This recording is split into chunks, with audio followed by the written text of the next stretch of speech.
अब किस कृपा कीजै, अब किस कृपा कीजै, अब किस कृपा कीजै, अब किस कृपा कीजै। बहुत फेर पाए कृपन को,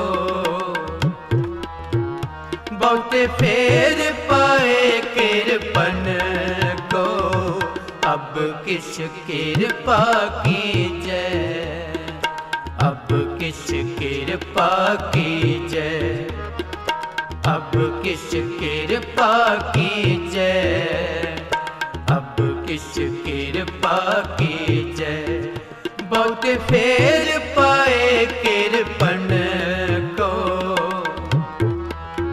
बहुत फेर पाए कृपन को, अब किस कृपा कीजै, अब किस कृपा कीजै, अब किस कृपा कीजै, अब किस कृपा कीजै।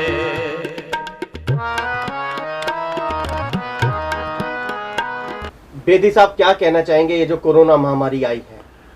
सर, इस कोरोना महामारी ने तो बहुत से घर खराब कर दिए, सब खत्म कर दिया। बहुत से परिवार ऐसे हैं जिनके घर से दो दो तीन सदस्य चले गए हैं, और कई ऐसा मैंने परिवार देखा है जिसके सारे चले गए हैं, केवल 2 बच्चियां बची हुई हैं। एक 3 महीने की है और एक 6 साल की है। सरकार ने पूरी तरीके से जो प्रयास कर सकते थे वो किए, लेकिन फिर भी फेल रही।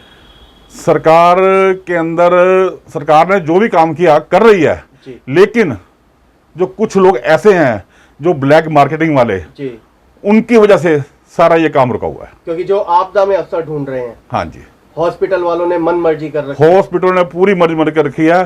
किसी को अगर बेड देना है तो अपनी मन मर्जी के पैसे लेते हैं। पहले तो मना कर देते हैं कि ये बेड है ही नहीं हमारे पास। मेरे पास भी ऐसी एक प्रूफ है जिसके कारण मैं इस दुविधा में था कि बेड मिल जाए, पर वो मेरी सिस्टर मेरी पेशेंट थी कोविड की, तो मैं विकास मार्ग पर एक हॉस्पिटल है, मैं नाम नहीं लेना चाहता अभी, तो वहाँ पर गया था। मैंने ऑनलाइन रिपोर्टिंग दिखाई थी सारी, तो उन्होंने कहा था हाँ जी आप आ जाइए, एडमिशन हो जाएगा। लेकिन वहाँ पहुँचते ही उनका मन बदल गया। वो कहते जी पहले आप ऑक्सीजन सिलेंडर लाइए, फिर आपको एडमिशन देंगे। क्या, जब इतने लोग, आम लोग, समाज के लोग, सेवा करने वाले, चाहे सिख हो, चाहे जैनी हो, मुसलमान हो, हिंदू हो, सब सिलेंडरों की सेवा कर रहे हैं, मंदिरों में, गुरुद्वारों में, वो अपने लिए, हर समाज के लिए ला रहे हैं सिलेंडर।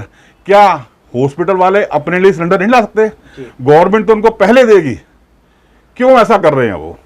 बेदी साहब, क्या है ये डिवाइन ओंकार मिशन यूके? तो मुझे फिर जब ये मेरी दुविधा, मतलब सिस्टर को एडमिशन नहीं हुआ, तो फिर मेरे एक नॉन पर्सन है इंग्लैंड के अंदर, यूके में चन्नी भाई साहब, उनका एक डिवाइन ओंकार मिशन यूके इंग्लैंड में है जी। तो मैंने उनसे बात की कि मुझे कंसीडरेटर की या मुझे गैस सिलेंडर की आप मदद चाहिए। तो उन्होंने कहा जी सिलेंडर का तो भी मुश्किल है, कंसीडरेटर की आपको हम सहायता कर सकते हैं, लेकिन एकदम नहीं होगा। क्योंकि अगर मेरा मन ये था कि अगर मुझे कंसीडरेटर मिल जाए, अगर मैं एक बंदे की भी जान बचा दूं, तो मेरा जीवन सफल हो जाएगा। लेकिन अभी उनका भी एकदम नहीं कर सकते थे वो।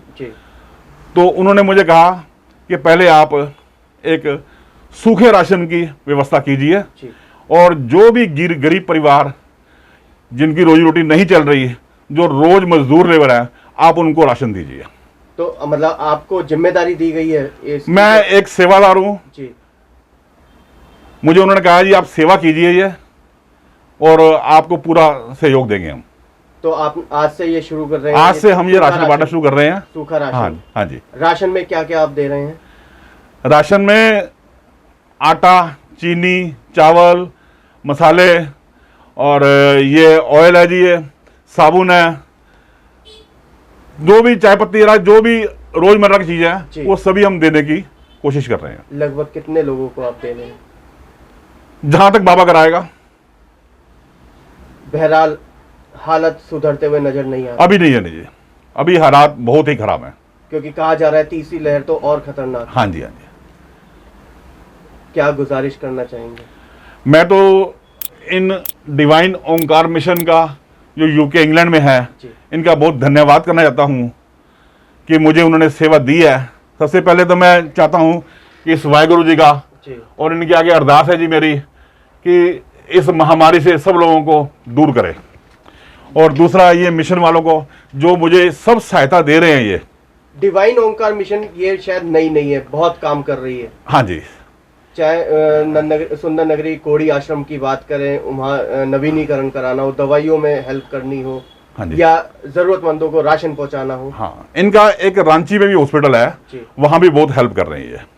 और ये किसान मोर्चा के अंदर जी। सिंधु बॉर्डर पे जब से ये किसान मोर्चा लगाया है, जी। पूरी दवाइयों का राशन लंगर इन्होंने लगा रखा है।